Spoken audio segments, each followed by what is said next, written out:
Hello, hello, everyone. Morning. All right.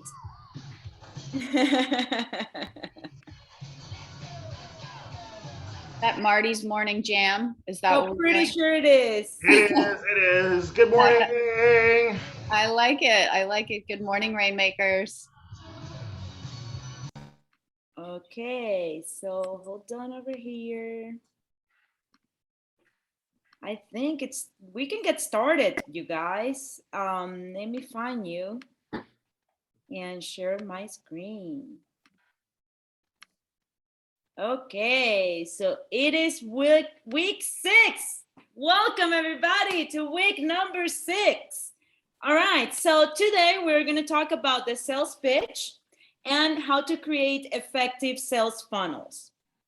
It's important, the part of the sales pitch, because this is what's going to allow you to compete for prizes on graduation. So pay attention today on that. Just as a reminder, this is being recorded, not the breakout sessions. And please rename yourself. Go to participants, click on your name, and then you click on more, rename, and put your cohort number in the front. If you have any doubts about your cohort numbers, you can send me a private chat, or Anna as well. Anna right over here, if you see. Nate, if you could please pull up the poll. I shared a form last week, but we haven't had that many responses. So let's do a poll today so that all of you can choose what you want the topic for week 9 to be. As a reminder, we are going to have somebody talking about using augmented reality to market your business, but then we're going to have 30 minutes about something that you guys want to hear more about. I'm going to let you guys be doing that with the poll. And I want to recognize our in-kind sponsors, Ruby Porter, Muse Marketing, Solar Whitham, and Binu Creative. They are giving us prizes for you guys to get hours of one-on-one consultations to develop your strategy, refine your message. And we have an attorney that has going to be giving you advice specifically on your digital presence, so that it's something to look forward to. But we also have some packages. Now our cohort facilitators are here today. I'm not going to read over them. I hope you guys already know them. They're all part of the RAIN team. And then we have our cohort mentors, all of which are professionals in digital marketing. Just as a reminder, this is the remainder of our program. So today we're going to talk about sales pitch and conversion funnels. Next week, we're going to talk about content that converts, that's SEO. On week number 8, we're going to see more ads on social media. So take into account these upcoming topics when you make your choice on the poll. So how are we doing with the poll so far? So with 76% of people having participated, we have a pretty even split between 3 of them. Selling with augmented reality is quite a bit below the others. It only has 6% of people interested in that one. But email marketing is the highest interest with 35%. And then closely behind that is selling on social media and SEO. Okay, so we do have SEO and social media coming up. So the ones of you that have not voted yet, please vote, because it looks like your vote can be the deciding factor. So this week we have mentor hours tomorrow at 10 in the morning. You all have a calendar invite that is an email that's scheduled to be sent out 15 minutes prior to it. So I hope you guys are planning to attend. And now today, we have done the poll and the welcome. We're going to start with a sales pitch presentation. We're going to have an activity there. And then we're going to go on to the sales funnels. We have another activity there. And then we come back to close it up. Today, we have Caitlyn Gill, who's the director of the Oregon State University Sales Academy. And we have Darren Utt, our very own marketing and communications lead. I am gonna stop sharing my screen here for a second because it's time to introduce you to Jill. So Jill, as I said, is currently You mean Caitlyn? I'm calling you by your last name. I'm so formal today. So Caitlyn is the director of the Oregon State Sales Academy, and she's also a professor in the College of Business. She utilizes her industry expertise to prepare the next generation of sales leaders. I have actually seen that a lot of them have won national competitions. So I think that you're doing a very great job, Caitlyn. Prior to joining Oregon State, Caitlyn spent the past 12 years at Insight Software. It's a leading financial reporting serving as the director of solutions engineering and leading the company through 2 acquisitions. She is an MBA and she loves doing this kind of workshops so you guys can develop your sales skills. Today, we're going to focus on the sales pitch. And yes, this is something that you're going to use to participate on the competition and graduation, but also know that this is something that you will use every time you're presenting your business.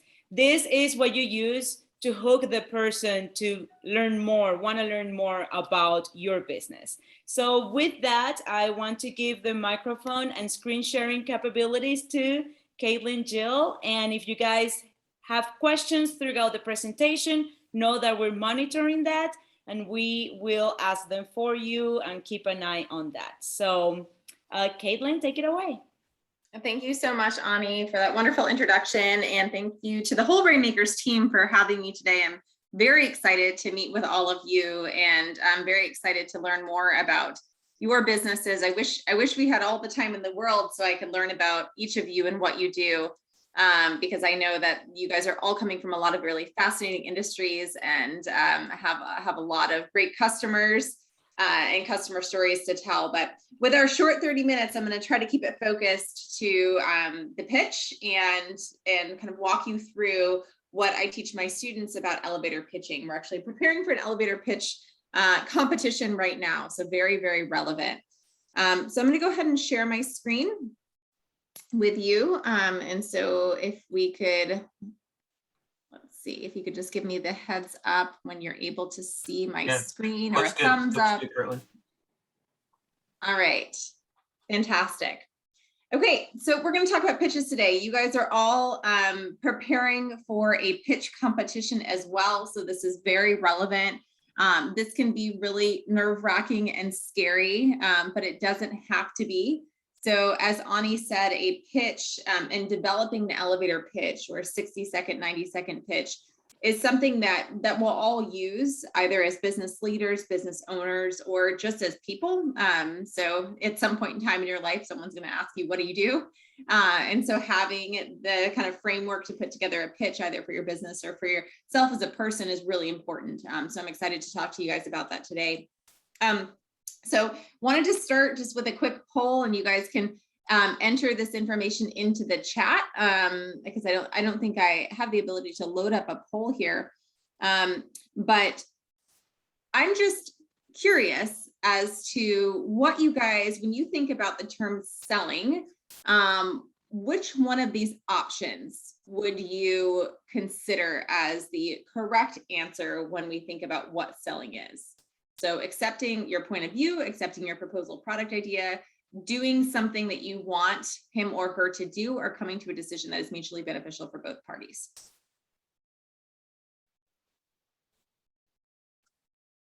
All right, I see some 2s, some 4s, some all. Yeah, that's good as well. Actually all, yeah. Sarah. Okay, fantastic. Yeah, thank you all for participating. Yeah, and I think that we can all have different opinions on what selling is. But what I would guide you in terms of the way I think about selling, and the way I try to teach my students to think about selling is number 4. So coming to a decision that is mutually beneficial for both parties. right? So when we think about developing our elevator pitch and we think about, how we actually develop a pitch that people want to listen to, that's what we're thinking about. What's in it for the customer? What do they care about? What do they want to learn about? And how are we going to build that relationship with them in 60 or 90 seconds to eventually come to a decision that's mutually beneficial for both parties, right? So I think that when we think about the sales process, which is a long process if we're doing it correctly, a lot of people start right in the middle, right? So they miss the most important part of the sales process, which is the kind of building of the relationship and the discovery that we need to do to learn about our customers and learn about what they actually want, right? How do we build a relationship? How do we make them comfortable? How do we really dig into what matters to them? Most people go straight to the product presentation and they say, these are all the features and benefits of my product that are so wonderful because this is the product or service that I developed and I think it's so great. And salespeople become a little bit of what I like to call the me monster. And, this is why my product is so great and why you should use it. But really, when we're developing our elevator pitch, I want everybody to take a couple steps back and really think about why somebody else cares. What is in it for them? How is this product or service really going to make a difference in how they run their business or how they operate as a consumer every day? So that's really the first step in developing your elevator pitch, is thinking about the why and what's in it for your customer, right? So what we want to do as consultative sales people and sales teams is we want to really work on building that relationship with our buyer. So we want them to view us as an expert, or as one of my colleagues once said, as their guide.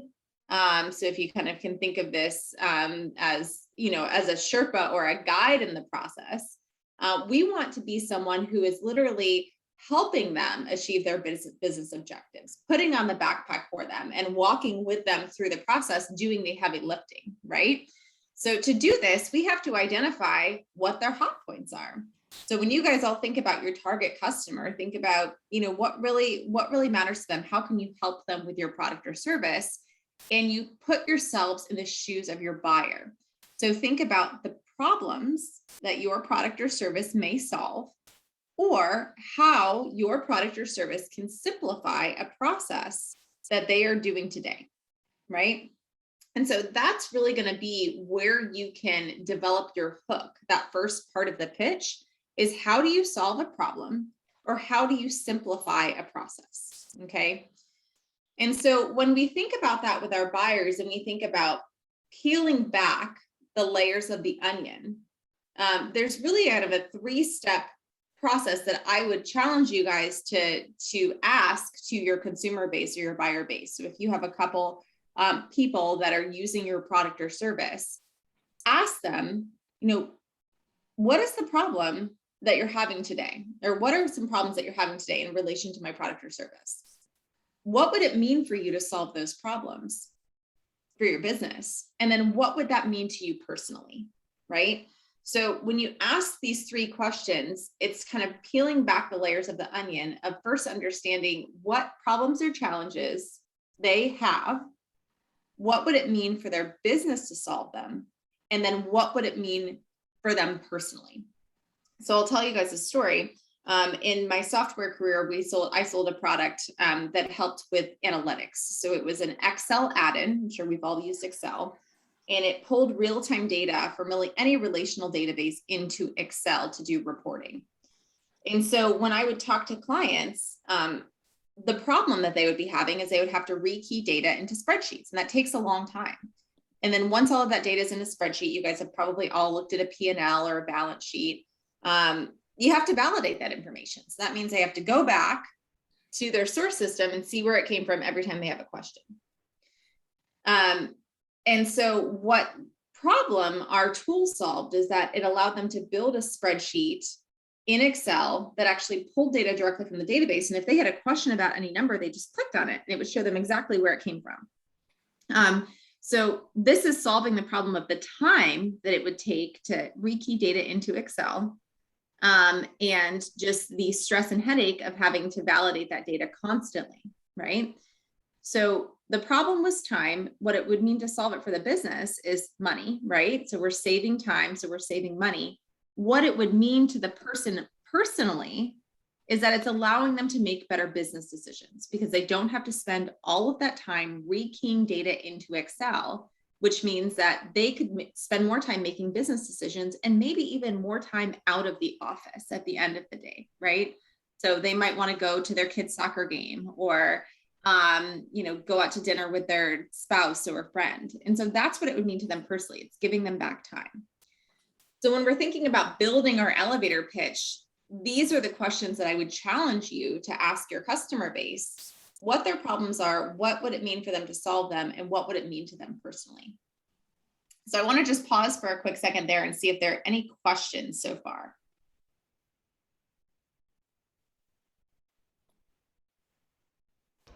Hey, Caitlin, this is Marty. I have a question. Sure. So my niche product, there is a problem that I'm actually educating customers on. They don't recognize it right away, but once they see it, they recognize the problem.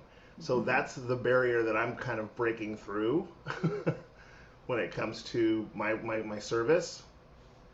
How do you approach that in a pitch when you're trying to get that initial, I mean, I've got some ideas in my head and I've kind of pitched a few times, but how would you approach something like that when you've got something that it's going to be something that they don't know about yet?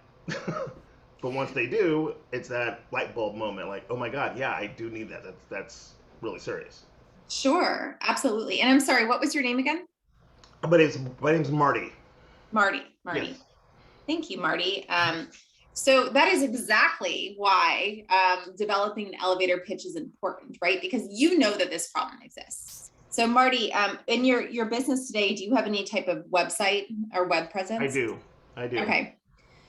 So you know that this problem exists. So when you're developing this 60 or 90-second pitch, that's your hook, right? Mm-hmm. So can you tell me what the problem is? The problem is digital accessibility is the problem for both government and non-governmental websites. ADA compliance and conformance is usually applied to structurals, buildings, buses, that sort of thing. The digital presence is the big thing being hit on the East Coast. California now is being hit, and it's going to start spreading across the country. So anybody with a digital presence is starting to be looked at. So I'm trying to educate people before they get hit by predatory vendors or predatory lawsuits that are trying to do the class action thing, because Pizza Hut was sued, Winn-Dixie was sued, just because the businesses don't know. They don't know the regulations. They don't know the space. It's very ambiguous. There's a lot of different things to do. So I am one consultant in the space, helping to navigate the many gazillions of types of vendors that are trying to sell more than the customer needs most of the time, to help them start that whole journey of compliance and conformance. Interesting. Okay. Yeah. So that is a real problem, right? Yeah, it is. So what the challenge for you, Marty, is getting that all into one sentence or one question in your elevator pitch. And so what I would suggest for you is trying to pull all of that into one question, something along the lines of, do you worry about being hit by predatory vendors or lawsuits? That would be the start of your pitch. And if you can develop a 60 to 90-second pitch that then you could share on your website that kind of starts with that question that they don't know it's a problem that they have, but when they hear that question, they might think, yeah, actually, I do worry about that. That's the hook, right? And that's what's going to make them listen to the rest of your pitch, because they have now said, oh, that actually does affect me. That actually does matter. So it's developing that initial question to make them think, this is a problem that I have. Okay. Thank you very much. Yeah, absolutely. And Caitlin, I wonder, can we ask another question about somebody else asking about how this relates to selling on Etsy? Yes, I just saw that question. Okay. And I think that's a great question from the hippie day tripper. I love that name. So again, I know it's sometimes hard in a retail environment to think, oh, what is the problem that people are having? But if you're selling shirts and mugs that are very unique, then the problem that people might be having is they're looking for something that's unique that they can buy as a gift. So maybe if you have your online Etsy shop and you can record a quick 60-second intro that's in your shop that people could click on, where your question is, have you ever been looking for a really unique gift and had a hard time finding them with all of the vendors that are online? So that's kind of your hook right there.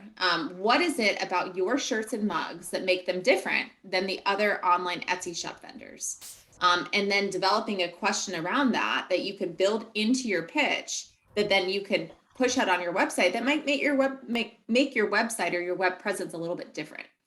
So I would also challenge you, if you have any social sites, if you have an Instagram or a Facebook page, to build a pitch like this and then share it on your social sites, because that's going to differentiate you from all of the other vendors on Etsy when people are looking at that and they say, oh, yeah, I was looking for a unique shirt or a unique mug. And I was looking for one that was a little bit different and without having to do all the searching. Hopefully that helped answer your question.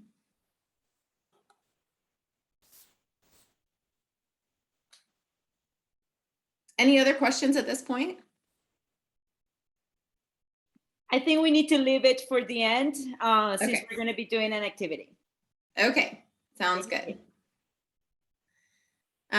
Okay, so again, with the elevator speech, what you're trying to do, no matter what industry you're in, is put together something that's going to make people say, aha, I have a problem. This person is providing a solution. This is why I should choose them. This is the value they provide. And then you have to have a call to action. So what do you do next? What do they do next? What do you want your consumers to do from here, right? So there are a couple kind of keys here when you're developing this elevator speech. So obviously you have 60 to 90 seconds. It's not a lot of time, but a lot of people make the mistake of trying to put so much information into this very short amount of time that it makes it just clunky and hard to listen to. So you really want to be succinct. You want to be very clear with what the problem, solution, you, value, and close are, right? So you want it to be quick, but not fast. Pauses are very important. So every time you ask a question, which I always recommend you start with a question for your hook, pause. So ask the question, do you worry about being hit by predatory vendors or lawsuits? Pause. And then move into what you want to say, right? So it really is important that you utilize not only the kind of verbal aspects of putting together these 5 pieces, but also that you were very, very clear and succinct with each piece of the puzzle here, okay? The problem, obviously, is something that you guys will all have to come up with on your own for your individual solutions. Your solution is a 1 to 2 second sentence on why your product or service is going to solve the problem, right? The why you piece is there are other people out there that do the same thing you do, likely. If not, you guys are lucky. If you're the only vendor in the space, hallelujah, that's amazing. But typically there are other vendors in the space. And so you have to be able to say why they should choose you over someone else and the value you provide. And then the close matters. So what do you want them to do next? Do you want them to go to your website? You have to tell them where to go. Do you want to set up a meeting with them? You have to ask for that meeting. So it's very important that there's a call to action at the end of your elevator pitch. Okay. So to prepare for this, you have to really do your research. And I'm sure because you guys are all business owners, or many of you are business owners, you know a lot of this stuff already, but sometimes it's good to dig back in. So really think about who your buyer is, what their business goals are, what their personal goals are. So if your buyer is an Etsy consumer, then why do people go to Etsy? What are they looking for, right? I go to Etsy because I'm looking for something unique. I'm looking for something homemade. But it's overwhelming when I'm there. So I want somebody to help me with their site and make my decision easy, right? What's your buyer's personality like? What types of problems or objections might they have to your product or service? Also collect your research, right? So if you have sales data, or if you're, an online retailer, think about what time of day people come to your site. Think about how many clicks you get and what times of the year you typically get clicks. And maybe you adjust this elevator pitch based on seasonality, right? So if you're an online retailer, you might have a different elevator pitch that you put out around the holiday time versus a pitch for the summertime. Based on what you're selling. And then think about the overall pitch, right? So we have our initial hook, our approach, we have the body of the pitch, we have the value points, and we have the close. And then last but not least, you got to practice, right? So I know it sounds silly, but you have to practice often, practice in front of the mirror, practice to a friend, practice to a colleague. That elevator pitch has to be so ingrained in your mind that you could say it in your sleep. Okay. Before you give your pitch, if you're giving this in person, I would always recommend that, you make sure to introduce yourself virtually. So if this pitch is something that you're going to launch on your website, make sure that you're connected. So you're, out on LinkedIn, pushing your brand out there. If you are giving this pitch to someone that's planned, then, make sure that you are engaged with the person that you're giving the pitch to. So show that you know a little bit about their company and that pitch is catered to their company, right? Obviously be aware of your nonverbal communication. So your smile, your eye contact, your posture, your positive attitude. I can't tell you how important that is in a pitch. If someone's giving a pitch and they're telling me about their product and they look like this, I'm not going to be excited about that. So you have to be excited about what you're putting out there for people to be excited about picking it up and running with it, right? And then having an updated virtual profile. I know this seems like secondhand, but this is important because a lot of times people validate their purchase decisions with your virtual profile online. So they're very likely to do a little bit of their own research before they buy your product or service and look up. Let's say you have an About Us page on your company website that has you, the founder, on it. They might look you up on LinkedIn. So make sure that you have an updated virtual profile. So that way your virtual profile and what's out there about you is professional as your website. Okay. Obviously, if this pitch is in person, then you would want to, if you have someone specifically that you're targeting for the pitch, try to schedule a one-on-one meeting with them rather than just sending an email. And then if you're giving a pitch to an individual, follow up the same day or a day after, or try to connect with them on LinkedIn to make sure that you're making your pitch personal. And then again, make sure that in your pitch, you are pitching with passion. So you're focused on where your product or service can help the customer. You're leading with wins from your other customers. So if you know other people that have bought your product or service online, that you're sharing that information in your virtual presence, right? This is a customer that just bought one of my mugs, asking one of your customers to give a testimonial or a review and then sharing that information, right? So it's really, really important that you're constantly leading with wins and passion and really what's going to make other customers excited about your product. Okay. And again, your competitive advantage, guys, is you, right? At the end of the day, that oftentimes is what differentiates purchasing products for consumers. It's about the relationship that a consumer has with a salesperson, right? Especially if you're in a competitive space. So of all of the people in the world, someone can choose to do business with me versus someone else because they like me more. And I know that sounds silly, but that is true. So think about what your competitive advantage is and what you bring to the table. So how are you going to treat that customer differently than your competitors, right? How are they going to have a different experience with you than with somebody else? Even if it's buying from an online retailer, maybe you send all of your packages go out within 2 days, right? That's a competitive advantage. Maybe you send a personalized note with every package. That's a competitive advantage, right? That's building a relationship with your consumers. So think about the value you bring, why your products are different than your competitors, and what makes your work unique.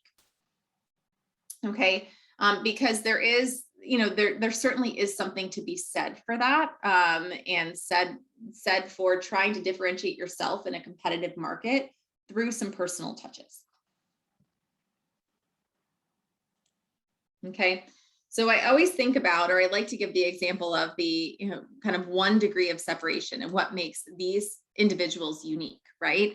So when we think about competitive athletes, like Michael Phelps and like Tiger Woods and Serena Williams, all of these athletes, I think what separates them from the rest of the athletes out there is the fact that they constantly practice, focus, and hone in on what makes them different, right? From the age of 7, Serena Williams worked on kind of the same serve, the same technique, right? Which made her the best. So when you think about your products and your services, what is your 1 degree of separation? What is the one thing that makes you unique? And what is the one thing that you can kind of focus on that will separate your product or service from everyone else out there in the market? Okay. Again, couple not to do's when you're developing your elevator pitch. Make sure that you are watching your online presence because everybody is looking, and make sure that you, when you're giving your pitch and when you record your pitch, you're dressed appropriately, and that you are, providing specific customer examples and asking good questions. And so these are all the ways that I see people give poor elevator pitches when they are giving pitches that are generic, when they don't, let's say, kind of project the image that they want their customers to see in the pitch. And when they're not asking good questions, when they're just kind of putting their products or services out there based on features. Okay. Again, with the pitch, especially if you're giving it virtually, use your notes, but don't rely on them. Don't read a pitch on the screen. People can see your eyes moving, so you really have to memorize it. Obviously avoid, the "can you hear me now" situation, and try to practice your pitch virtually if you're giving it virtually. Last but not least, just practice. That's the best way to give a good virtual pitch.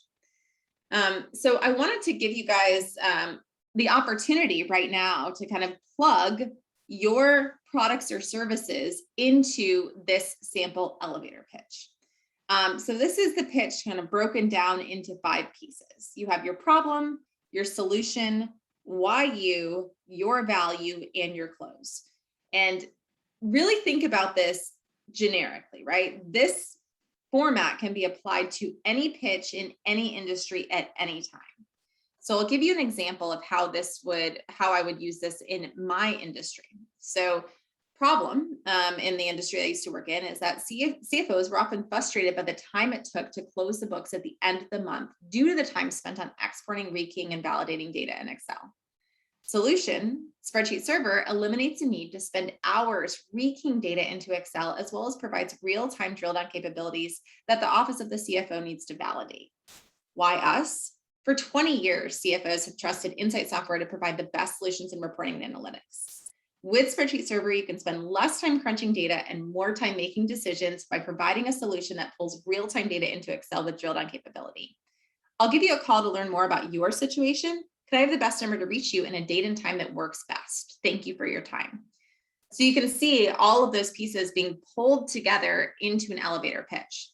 So I'm just going to go back one. And what I'd like to do is for us to take a couple of minutes, you guys to plug your products into this framework and see if you can put together an elevator pitch quickly that would work with this 5-step framework. So we'll give you a couple minutes, and then if we have any brave volunteers to share, they can certainly share with us. And if not, I have a homework assignment that I've shared with Ani that'll kind of walk you through this as well in a little bit more of a creative framework where you can really think about how this would work in your industry. So we'll take a couple of minutes and kind of plug your information into this elevator pitch, and then we'll see if anybody wants to share. Thank you, Caitlyn. If you are interested in sharing, let me know through the chat. I will choose somebody. I'm going to try to choose someone that hasn't participated before, just so we can have that opportunity to craft their pitch.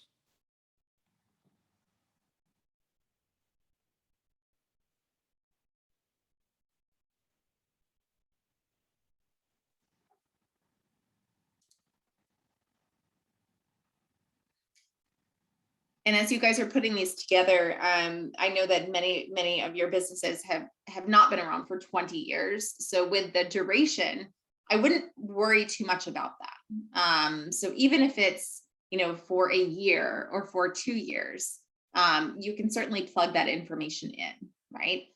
So for 2 years, our customers have trusted us to provide the most creative and fun t-shirts and mugs in the Etsy market space. So short amount of time is okay. It does not have to be 20 years, 30-year duration. Caitlyn, can we answer a question that was asked? Sure. While we wait? Is it a good or a bad idea to mention your company's affiliate program in your elevator pitch? Can that be a call to action? Sure, absolutely. If that's what your desired outcome is. And so if your desired outcome is for them to reach out to the affiliate program, then absolutely you can mention them in there. So really, when you think about your call to action, that is what you want the customer to do at the end of this pitch, right? So you really have to think about what that means for you. And I know that many of you guys are online retailers. So your goal is not to meet with all of these people individually. So, saying, can we meet Tuesday or Thursday at this point in time is not going to be your call to action. What you want them to do is check out your site and utilize this 20% discount before the end of the month, if that's what you're sharing online, or, come to our online marketplace and make sure that you get all of your holiday shopping done before the holiday season hits us. So please visit us at www. So you want to make sure that your call to action is exactly what you want them to do.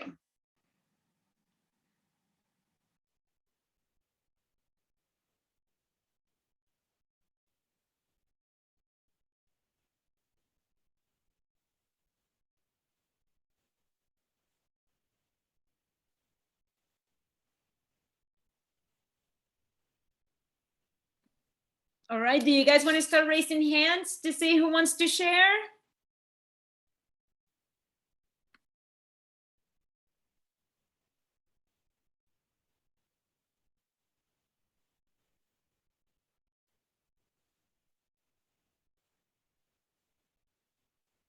Guys, don't do it all at the same time. I'm having a difficult time seeing who's raising their hands. Or even if someone's just figured out the problem and you want to talk through the rest, that's fine too. Looks like Ranjit has raised his hand.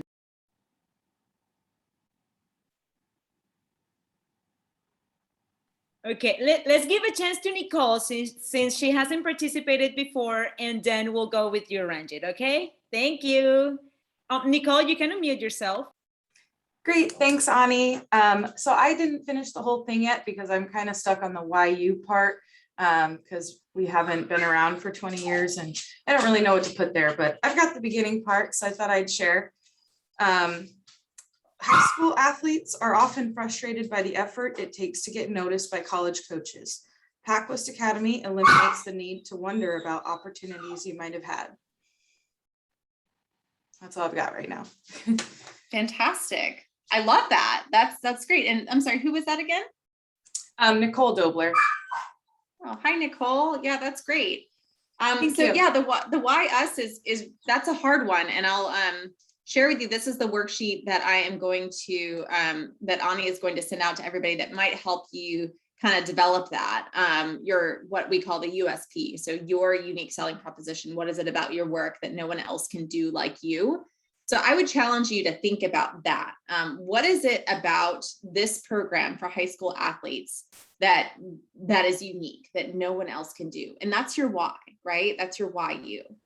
Okay, so I do have that part, and it's that there isn't any in the Northwest like this academy, but I don't know how to put that in your framework.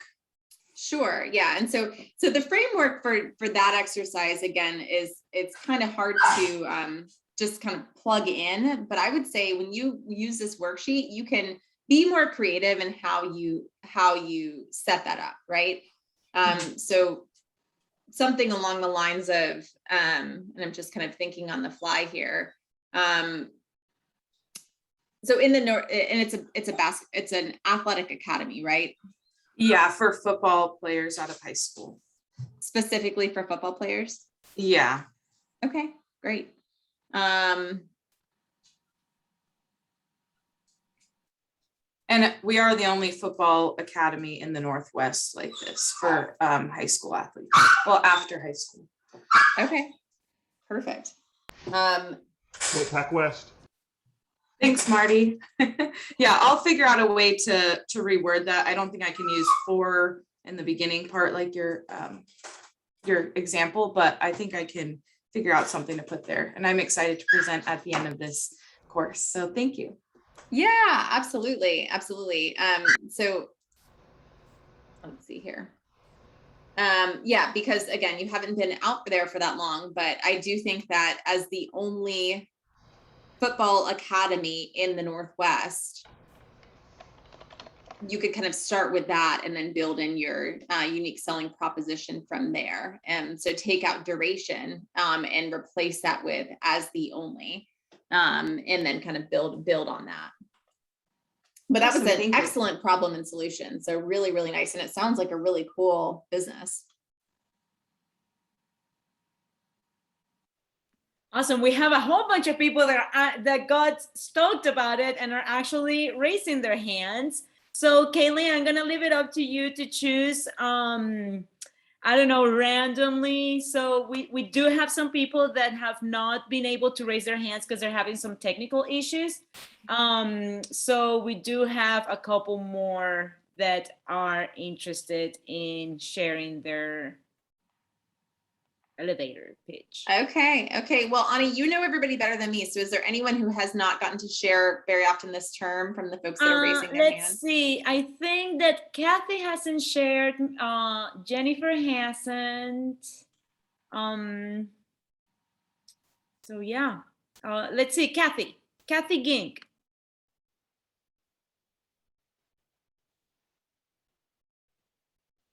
Kathy going once. Kathy going twice. Okay, there we go. Okay, I couldn't unmute myself. I'm here. Okay, so basically, I'm going to talk about the International Industrial Hemp Skills Bank network to network services and skills. Okay, so why is now an opportune time to set up an international industrial hemp skills and service network that will allow opportunities in housing, fiber, food, fuel, battery storage, and an endless number of opportunities for a new economy. Hempcrete is made of the leftover inner stems of the non-psychoactive hemp cultivar called hemp herds, which when mixed with lime and water has been used in France for 30 years by Madame Perrier, building 250 houses a year. This material can be water and fire, rodent and termite resistant, even proof. And now more recently, they're making hemp blocks, which is with 20 million past orders due from justbiofiber.com in Canada. And they have orders for 40 new plants around the world to build these hemp blocks. This allows construction to occur 30% less time and approximately 30% less labor. I am uniquely situated and experienced as the founder of Community Skills Bank in Southern Oregon that lasted 8.5 years to be the usher in of this new organization. Okay, that's it. Excellent. Excellent. That's fantastic, Kathy. So I heard loud and clear your question at the beginning. I think that was excellent.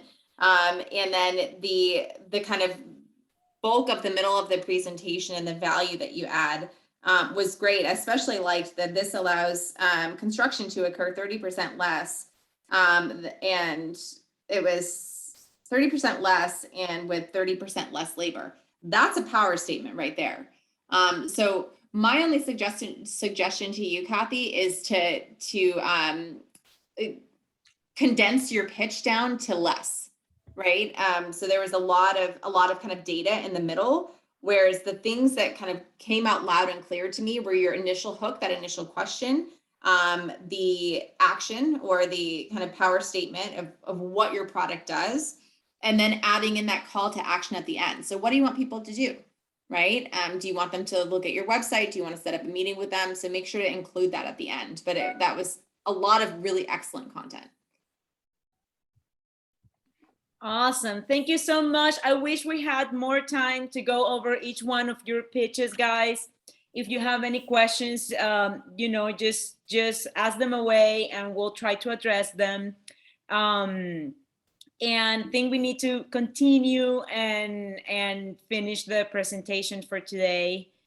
So, Yeah, Caitlyn. Okay, thanks, Ani. Yeah, so not much more. I know we're running out of time, so just wanted to throw up a couple great books if you guys are interested in sales education. Some books that I think are excellent that can really be helpful in your sales journey. And so if you have any questions about any of those, please feel free to let me know. And then last but not least, I would welcome you guys to contact me if you do have any questions. I've got a QR code to our website up there. So really appreciate your time and attention. Again, have that elevator pitch homework assignment or worksheet that you guys can fill out to continue to help develop your pitches. But I wish you guys all the best of luck in the competition. It sounds like we've got some excellent products and services out there. So hopefully this was helpful, and I'm excited to see how the pitch competition goes. Thank you so much, Caitlyn. Just a general question. Is your sales academy only for students at OSU? It is, yes. So it is a student sales academy open to all students in all majors. But we welcome obviously industry folks to come in and serve as judges for our pitches, but it is a student only academy.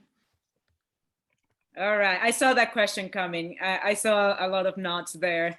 All right, well, thank you so much, Caitlyn, for taking the time to share your knowledge with us today. If I see so many follow-up questions that people are asking, would it be okay if I email you? Absolutely, yes. Thank you and please, so much. anybody that wants to email, please do. Oh, and it seems like you have some volunteer judges on the chat. So if you want to write down their name, we'll get you guys connected. So we are about to begin the presentation on sales funnels. Sales funnels, and Darren is going to be talking a little bit more about that, is essentially how you start capturing that contact information. You can say, so Darren is our current marketing and communications lead. He has spent the last 12 years producing photos and videos for Fortune 100 brands. And he is originally from Lincoln City, I think. Hopefully I did say that right and my memory worked. And so he realized that he wanted to work more with small businesses.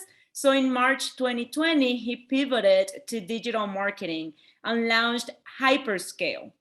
Now he is catering to small business owners with marketing strategy and digital tools, and working with us, of course, creating amazing funnels for RAIN. And with that, I just want to welcome Darren to present his content today. Awesome. Thanks, Ani. Appreciate that. And pull up my presentation here. Cool. So guys, we're going to talk about sales funnels. I've been on fire for sales funnels ever since I met a buddy of mine who really wanted to sell some stuff online. And he went ahead and he made a website. He spent a bunch of money on it, spent a bunch of time on it, and it just never moved anything. People weren't buying from him. They'd go on the website, they'd click around, they'd learn about his business, but it never like drove them to action. And so I really started looking into this, and I learned that what my friend had done is kind of, it's like if you were to walk into an AT&T store or Verizon store and someone just handed you a brochure and said, here you go. And you had to look through all that brochure to find out what to do and where to go to get what you want. That's kind of what a lot of standard websites are. It's like a brochure about your business and people don't know what to do with it. But having a funnel is like having a salesperson in that store go, hi, welcome to the store. What can I do for you today? Oh, you need a phone? This is the phone that I recommend for you. And it puts them through a system. It's like having a salesperson working for you online, if you will. So what I'd like to do is today we're going to cover kind of one of these basic principles. It's called hook, story, offer. It totally works well with what we just heard. And this is cool. This hook, story, offer comes from one of the big gurus. There's a lot of gurus in digital marketing. As small business owners, you guys probably get ads from these folks all the time. But Russell Brunson, he's the guy from ClickFunnels. That's just one of the many softwares that are out there. He came up with this framework and uses it often, and it's really good. Again, we just kind of heard the importance of having a hook, opening a question, getting people's attention, then having a story that sort of increases the perceived value of what you're offering, and then making an offer that just seems so good, they just have to click on it. It's a no-brainer. Okay, so what I want to do to get us into the right framework here is I want to invite you to remember what it's like when you're in bed at night on your phone, or maybe it's just on your break at work, or sometimes, honestly, it's when you're on the toilet. There's something that happens to our brains when we're in that zone. I listened to a podcast a long time ago that was talking about beta brain, and it's just when our brains sort of shift into not being super conscious of what we're doing. Like driving a car is a great example of beta brain. You're successfully driving the car, but you're thinking about last week. Okay, going grocery shopping, sometimes you're just walking down the aisles. That's also beta brain. You're effectively shopping, but your brain's bouncing all over the place, gathering data. That's what happens when you're scrolling. Okay, you're having beta brain. And so I really want you, as we go through this exercise, to remember that your customer also does this. Everybody does this, you guys. We all average, what, 4 to 6 hours on our phones every day? We kind of hate to admit it, but it's sort of the new culture that we're living in. And so I just want to recall what it feels like for yourself to be scrolling and what happens when that occurs. Now, for me, I'll tell you a short story. I got to go travel a little bit a couple of years ago, right before COVID hit. And I was getting pretty homesick. And so at night, I fell into this habit of watching a lot of America's Got Talent, because it was like the thing that made me feel closer to home. And so I was spending all this time online at night watching these videos. And what happened was I kept getting these ads. I'd be looking at like 5 or 6 videos on YouTube, and then an ad would happen. Or I'd be looking at stuff on Facebook or Instagram, and I'd see 5 posts from my friends, and then boom, I'd see an ad like clockwork. Now you guys all have done this, you get it. That's probably why you're here. Is like, how do I do what these people are doing? I get these ads all the time. I always see these ads. Sometimes they hook you, right? And you click on it. And that's what we're going to go through today, a little bit of what is happening when this occurs. Now, Facebook and Instagram, we're all going to learn that. I think, is it next week, Ani, that we're covering how to advertise on Facebook and Instagram and those kind of things. What I'm talking about here, you can do that. It gets kind of expensive. But there's also free ways to put this stuff out there as well, not just using Facebook and Instagram for this introductory part of the funnel, right? The hook, the story, the offer, this is the hook. This is the thing that gets you into their funnel. So what I want to go through here is this basic idea of that experience. What was happening is I was on YouTube and Facebook and Instagram, and all these people were marketing to me.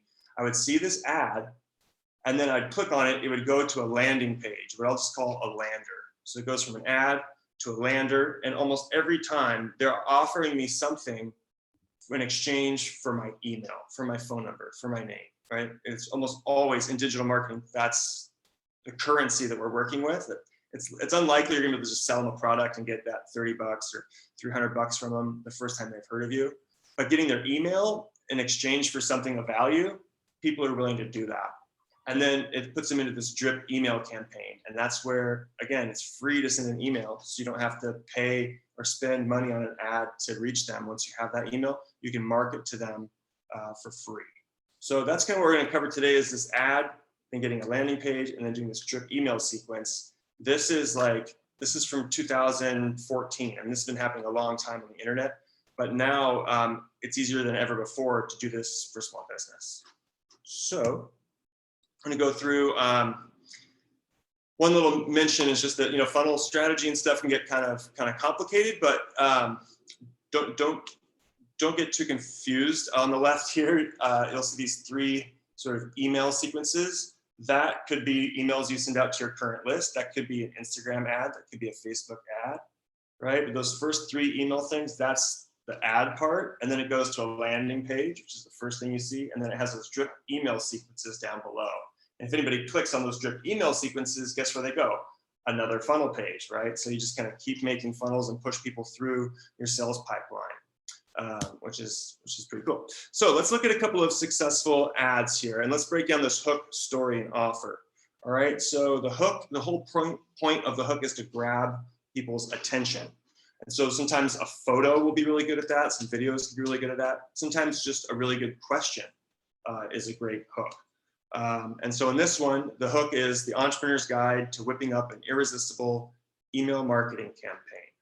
That's a pretty good hook. The image doesn't do much for me, but the text itself speaks right to what we're doing. And then the story, if you look down below, it says, grow your e-commerce business faster with this essential guide to email marketing best practices, right? And their offer is that they're going to give me this amazing guide to exchange for my email. Like, what do I care? I'll give them my email for that. That sounds like a good deal. That's great. Let's go to another one here. Hook, story, and offer. Hook, the Black Friday webinar you need to watch. And again, I want you to think back to beta brain, all right? Remember, you're thinking about your in-laws and what you're going to cook for dinner next week as you're just doom scrolling through the internet, all right? This is what we call interruptive marketing. You're not looking for a webinar for Black Friday when you're on Instagram, all right? If you Google webinar about Black Friday, things will show up, all right? That's search-based interest targeting, ad delivery.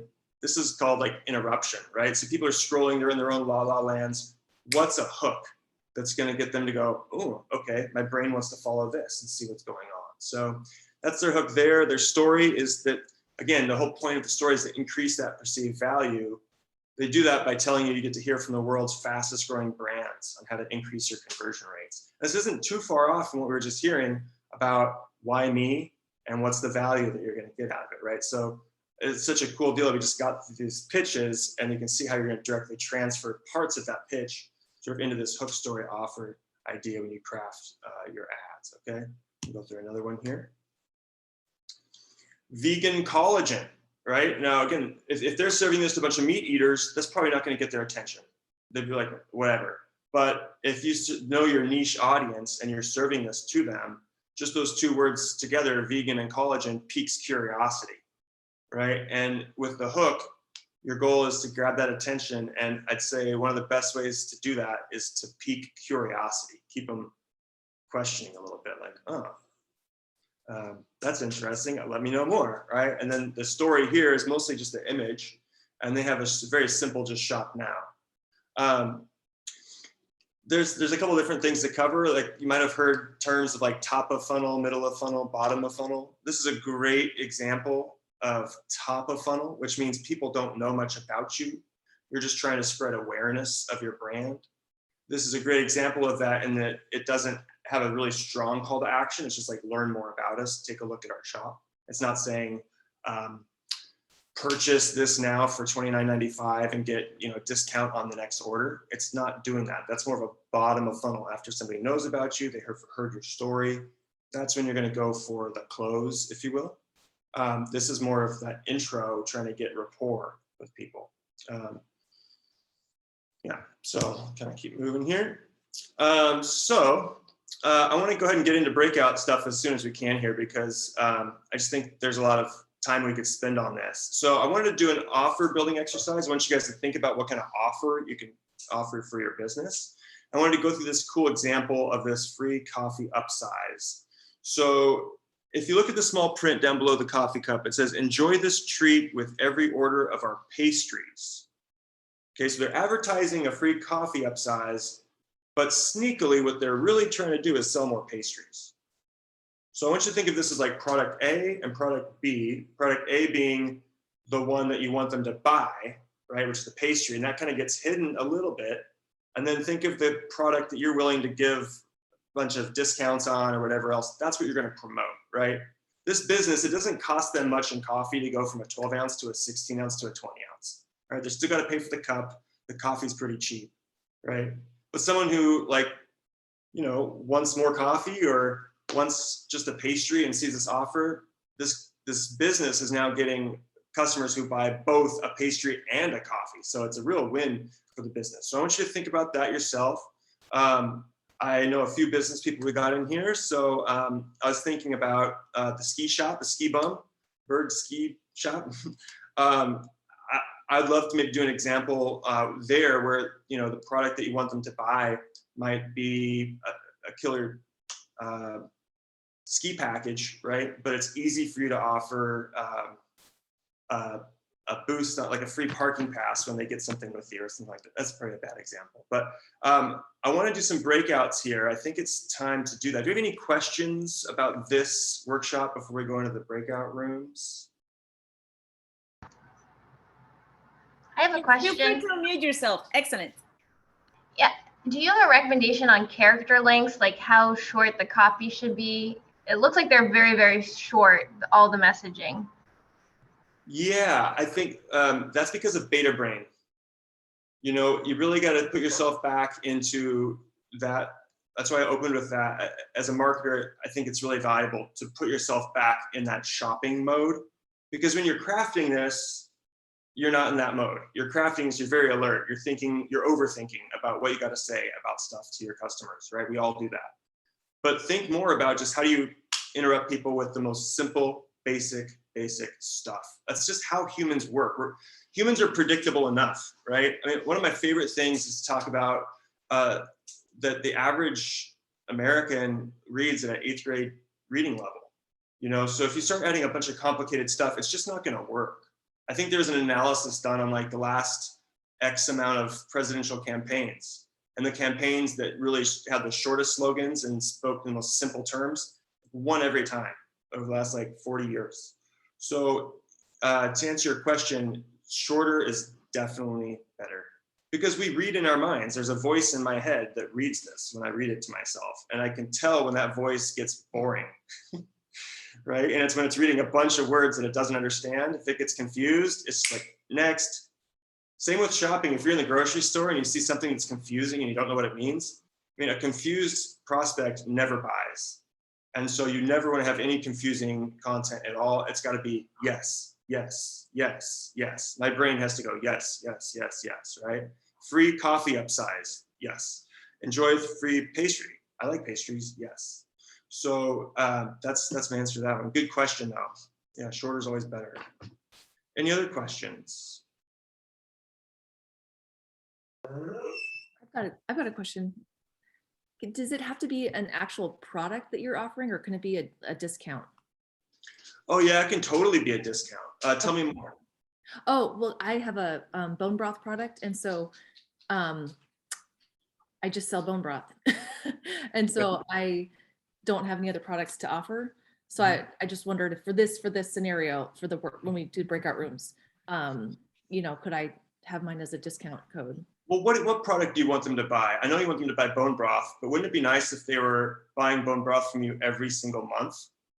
That'd be a great thing to sell if you're trying to sell memberships, right? Yes. You're trying to sell a monthly subscription. Okay, Yes, so that's what you're going to hide. You want them to be a monthly guide, a monthly subscriber, right? You're going to hide that fact, and you're going to promote like, get a free package of bone broth, right? Free package of, try it for free when you subscribe for 3 months or more.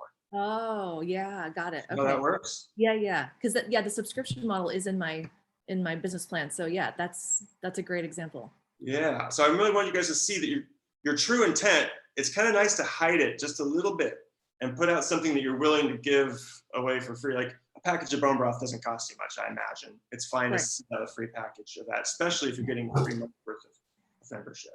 Cool, thank you. Yeah. Anyone else? Yes, Ron has a question. Feel free to unmute yourself, Ron. So, Darren, thanks. Appreciate this today. My question is that me personally, the more I see of these, the more I skip through them. So what can you do to set yourself apart maybe from all the others that are doing the exact same thing? Yeah, it's a great question. Here's the cool thing about funnels. You don't need to win everybody. You know, kind of the more advanced strategies kind of go through click-through rates and that sort of thing. You're not going to win everybody. Just like some billboards, they work for some people and other people they don't. Direct mail is going to work for some people. Other people skip it. You know, I screen my phone calls, but there's still a zillion telemarketers because some people answer those calls. So Ron, I take it that you're just a person who doesn't like ads online and just skip. There are plenty of people that click on it, and that's why there's a huge industry here. So I would spend less time thinking about how to separate yourself from the noise, because the noise is the noise, and it's $1 billion industry, $1 trillion industry. The noise is working. I would say instead, I would focus on who are the customers that do click on this stuff, who are going to see your ad, and what do you want to say to them? Right? Who are the people that would come to your hotel, year after year after year because of some little special thing that you gave them? I'm thinking of like McMinimans did that whole passport thing that just went bonkers. They put out passports and people bought more tots than ever before trying to fill out that dang passport, right? Some people thought it was gimmicky, totally not for them. Some people loved it. So focus on what's actually going to generate revenue and don't worry about the haters. Okay, thanks. Yeah. Awesome. And then one other question before we go into the breakout session. Can you discuss some free platforms to post the hook message? Yeah, okay, cool. So this is great. You guys are awesome. I love working with you guys. After you craft your offer here, right? I created this homework here so you can do hook story offer for your specific ad, okay?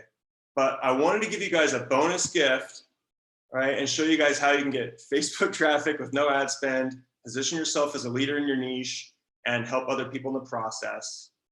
This is the answer to that question. What is the free way to get people there? And here it is. Boom, the Facebook group Knowledge Bloom. It's really just a knowledge bomb, but I'm not really into bombs. So I call it a knowledge bloom framework, okay? So here's what you gotta do. You gotta join Facebook groups where your customers already are. And then you're gonna make a post that's not spammy, but it's just full of like the best stuff you know. People are gonna see that, they're gonna see you as knowledgeable. You don't have a call to action here because a lot of times that stuff gets flagged. But just by looking like an expert, people are gonna click on your name. They're gonna go, who is this? This is a great post. They'll click on your name. When they click on your profile, that's where you're gonna have a link to your website or to your landing page that has your funnel on it. So the hook, in this case, here on the left, I've given you like a real world example. This was somebody that did 5 phases of designing a high converting funnel. And he just goes through point by point, but it's a long post. And it's like, well, I just basically sat through a webinar by reading this thing, and it's great. Thanks for the free information. Who is this guy? Why do you give me all this free stuff? That's great. You can do the same thing. So on the right here, I do a bit of a fill in the blank version. And I saw another person do it today. Instead of 5 phases, he just said, hey, here's a little, I said blank inspo, because it could be, here's a little, healthy eating inspo to start your week off right. Dee Dee, that could be for you with the bone broth. Or Ron, it could be, here's a little, travel inspo to start your week off right. First gem of knowledge, travel tip number 1, or Dee Dee, like bone broth fact number 1. Most people are deficient in iron, right? You just go through the list and you're offering that to everybody as just like a gift, and they'll see it that way. And again, humans are predictable enough. The one thing in sales that just makes us buy stuff is this rule of reciprocity. If we're given something for free, we just feel guilty if we don't give something back. And so people do that. And this way is just a big reciprocity demand. You're saying, here's a bunch of rad stuff for free. People are going to click on your name. So hopefully that answers your question. It's kind of a fun hack that I've seen out there that you guys can use. So that's basically that. I think it's probably time to jump into our breakout rooms, and we can go through these two workshop deals. Okay, great. I'll send everybody to breakout rooms. We'll be back. We'll plan to be back at 10:25. Yes, thank you.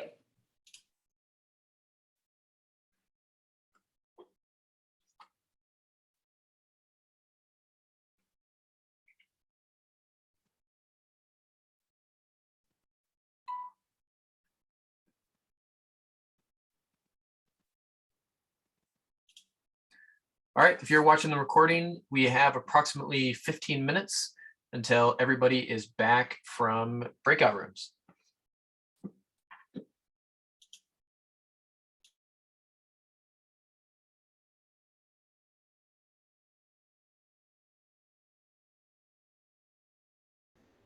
Hello, Nate.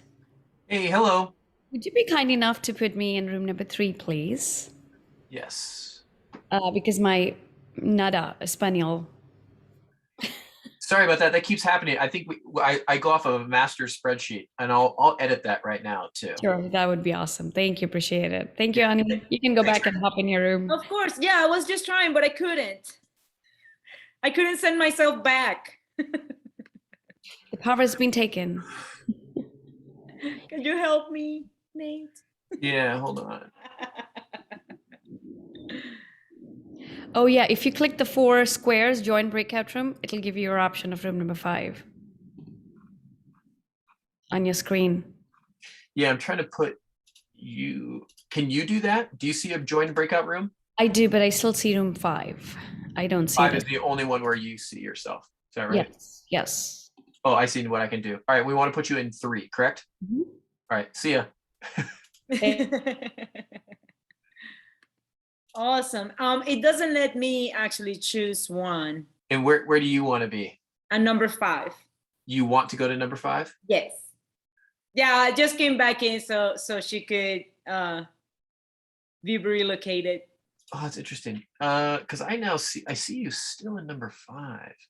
That's crazy. All right, so here's what I'm gonna put you in, like number 1 for a second, and then I'll be able to move you to 5. Sounds good. As All silly right. as that. Silly as that. Let's do it.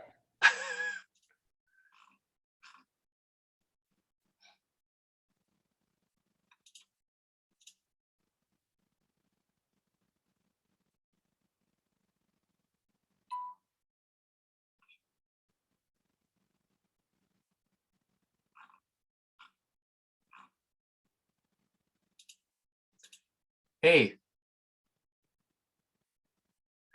How did you? Why are you- Yes, it doesn't let me go, huh? Well, I guess it's all right. I can just hang out here. Yeah, it's weird. I don't. Did you go to room number 1 for a second?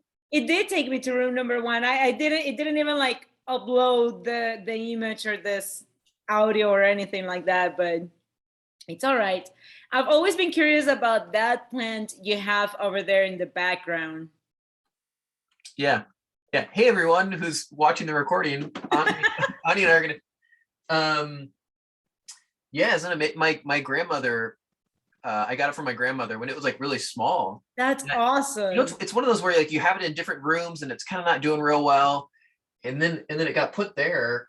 And there's like a south-facing window over here, and so it's like totally grown like crazy. Is it one of those that's fuzzy, kind of fuzzy, and it's It is a green on the little fuzzy. top and kind of purple in the bottom? Yeah, and the purple, I feel like it's kind of lost some of its purple, but it's Yeah, I definitely think- like grown a lot. So now I can never move it, right? It's like it's happy there, so it's gonna Yes, live forever. absolutely. I think that the color depends on the amount of light that they receive. Yeah, maybe. Yeah, I have one of those, and it's tiny yet. It's still tiny. Yeah, it's really gone down there. So, anyways, yeah, no, thanks. I know. Occasionally, I notice other people's plants. It's definitely Yes. something that. I only have a few at the shop, but I have a lot in my house. I had so many plants that when I moved from Philomath to Portland, we actually had to make one trip for my plants, and we filled up Greg's truck and my car with plants, a truckload, literally. Yeah, it makes a big difference. It makes a big difference. I really like. It does. Well, have you ever heard of the Biophilia Effect? No, I haven't. Does that relate to like the quality of the air, or just? It relates to having nature around you. Mm-hmm. And how that reduces stress, anxiety. If you are sick, it improves healing. So whenever you have either plants or even just pictures of landscapes, all of that generates good chemistry inside of you. And so like that's one of the things that one can do. Yeah. So plants contribute to that biophilia effect. Yeah. Yeah, I find that to be really fascinating, that kind of stuff about how we're, and I guess thinking about the like evolutionary origins of how you're, back when we lived more outside and we would, we felt more comfortable in certain landscapes, or, yeah, there was something that I listened to at one point that's like, people around the world, different cultures or whatever, like if you ask them to draw like, or like imagine an ideal setting, like so often they it's like something close to water, or anyways, and they kind of think there's like a sort of like an obvious or like an inherent, again, like evolutionary desire to be near the resource that you would need, like fresh water or something, and so it's sort of like people who are, so I don't know, something. Anyways, you get what I'm saying. Something it's like going back to the origin. We moved so far away from it. Yeah. Being industrialized and like doing civilization. Yeah. Hey, here's a thought just that I was thinking about, kind of related to today. So I feel like with a lot of these businesses, I'm curious what your thoughts are. Like, I think oftentimes with the pitch, like especially if you're doing a pitch to sell, I think sometimes it helps to have people see themselves in like a description of a previous customer that you've had. Mm-hmm. Because it's like, it's very easy to be like, oh, that reminds me of me, right? So it'd be like, let me tell you about Jeff. He needed a snowboard and got frustrated because he went online and like, and then, but he came to our shop, got a snowboard, got a free parking pass. I'm using an example, like, and now he's up skiing, like happy, so like, in other words, you tell a story, I guess, right? Here's a story, or kind of like what Caitlyn was doing in terms of, let me tell you a story about Maria, who was a client of ours. She's a CFO at a company. She said she spent 5 hours at the end of every month, like trying to put numbers back in. She now uses our program, has more time to go out to dinner with her husband. Like, I guess I feel like there's a power in like kind of painting a picture for somebody where they're like, oh, that's as opposed to just going like, do you want a snowboard and a free parking pass? Like, I understand what you're saying.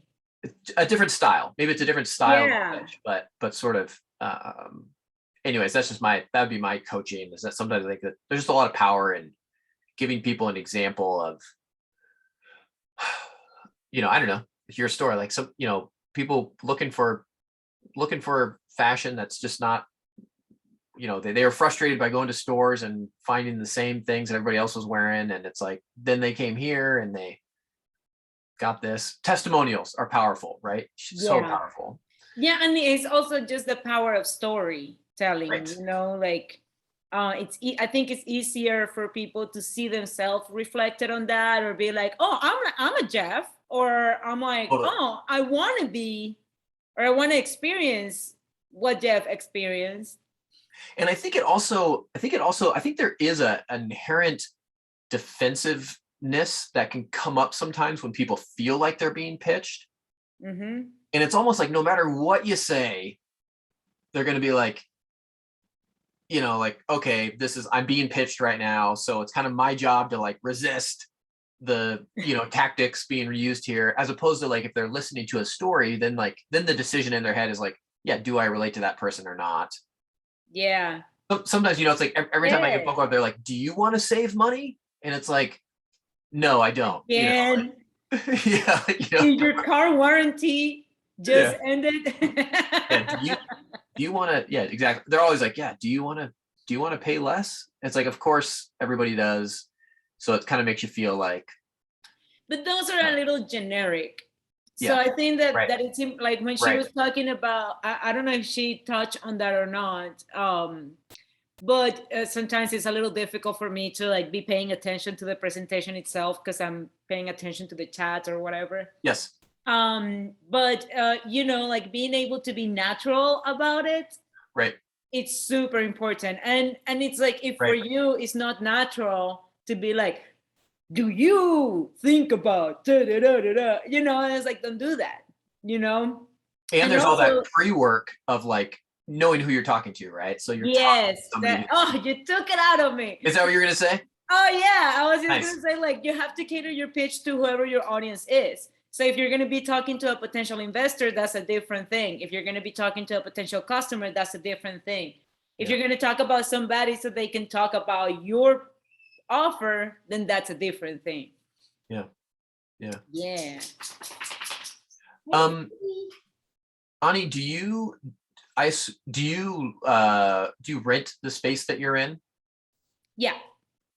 It's interesting that I was contacted by one of the cities I work with, and they're feeling like there's a disconnect between the amount, the amount that the landlord wants to charge commercial space in their small downtown, and the amount that like a new business owner can afford.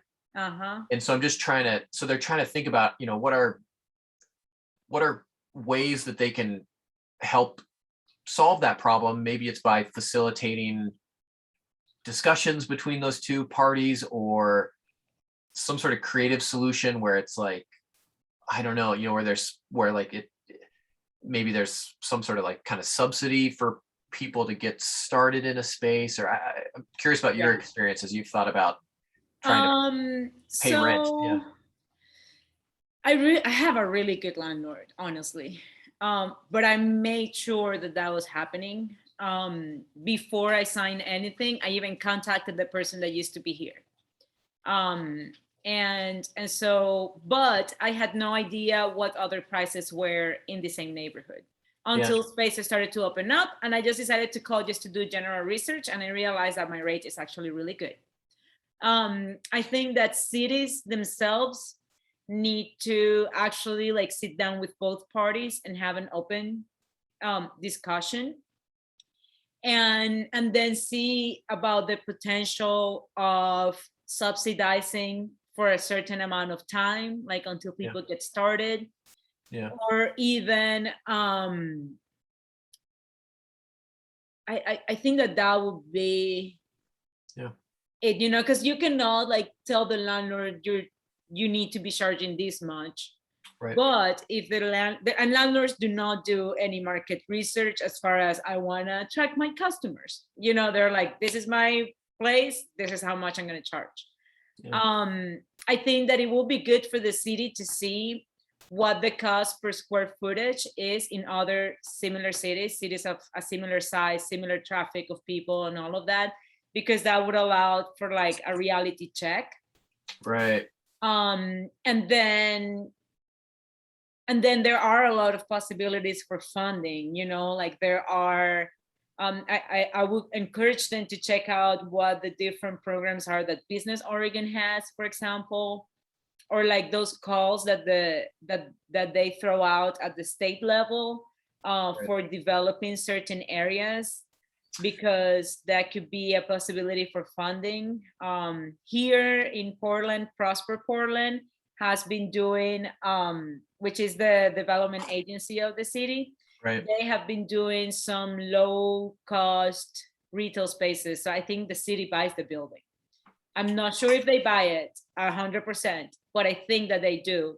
And then they do a reduced rent, and it allows for some people to start. And then once they reach a certain point, they move on and give that space to somebody else.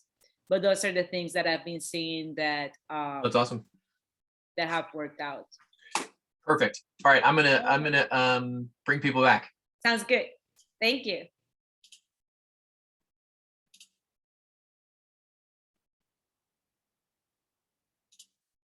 All right, they got that 100 seconds. Okay. Welcome back, everybody, as you come back in. Yes.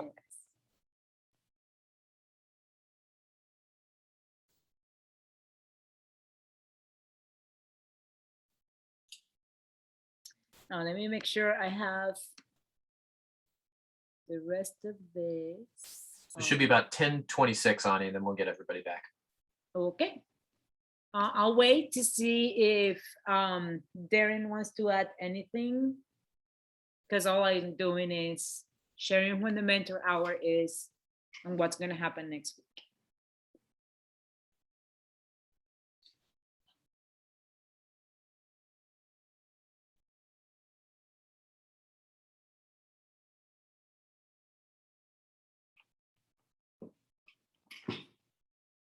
Hey, you have to stop doing that. I have my puppy here. I'm not talking to myself. In case you were wondering.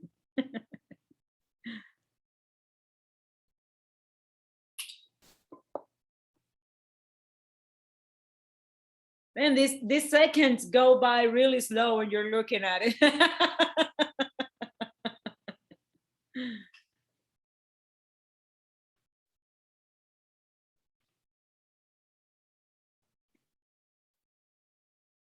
That was fun. Yeah.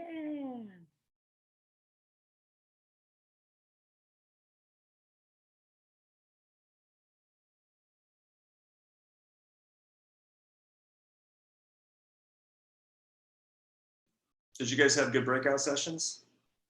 Yeah, it was great. We did a skincare product, so it was really cool. Nice. We get through a lot of stuff in ours too. It's good. Good. All right. So is everybody in? What we have left is very short. I'm going to share my screen over here.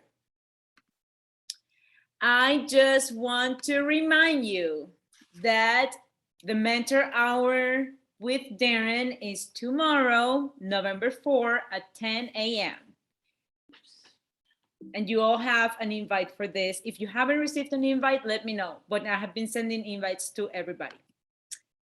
And then next week, we're going to have one of our mentors, Gabriel Shields, co-founder of Binu Creative, talk about how to create content that converts. This plays a huge role on your search engine optimization. And his mentors hours are also going to be on a Thursday, and they are at 11 in the morning. With that, I would like to thank Darren for taking the time to be here and share his knowledge with all of us. If you guys have any questions, we can use this time to do that. If you need to go, feel free to do that. We're going to stay here for a bit. And it looks like we have a question here. Oh, no, never mind. Oh, I was actually just going to chime in and say we normally don't have the speaker with us from next week, and we have Gabriel because he's a mentor. Gabriel, did you want to give us just a quick 30-second on what you're going to be presenting next week to get everybody excited about coming back? Oh, sure. Yeah. So the basic gist of it is it just it kind of feeds into what Darren was talking about today in terms of figuring out ways to position yourself as an expert and using content to do that, to offer that value. So we're going to be talking a lot about, finding the right topics, finding the right avenues, and finding the right ways to add that value to your customers. So they want to know you. So your position as an expert in your field, and they want to know more about what you can offer them. Awesome. Thank you, Gabriel. Yeah, so if you guys have been having questions about SEO, and I know a lot of you have, make sure you bring them. And if you want to send them before the session, that's good too, because that can allow me to send them to Gabriel first and see about it. Danielle, we have not been using the Slack channel on this course. There was a question in the chat if we are utilizing the Slack channel for this one. We are not. We have been using the private Facebook group as a way to interact. Are you on it? Okay. And Caroline just posted the link here on the chat. All right, Ani, with that, I'll stop recording, and then we'll allow people to stick around if they want.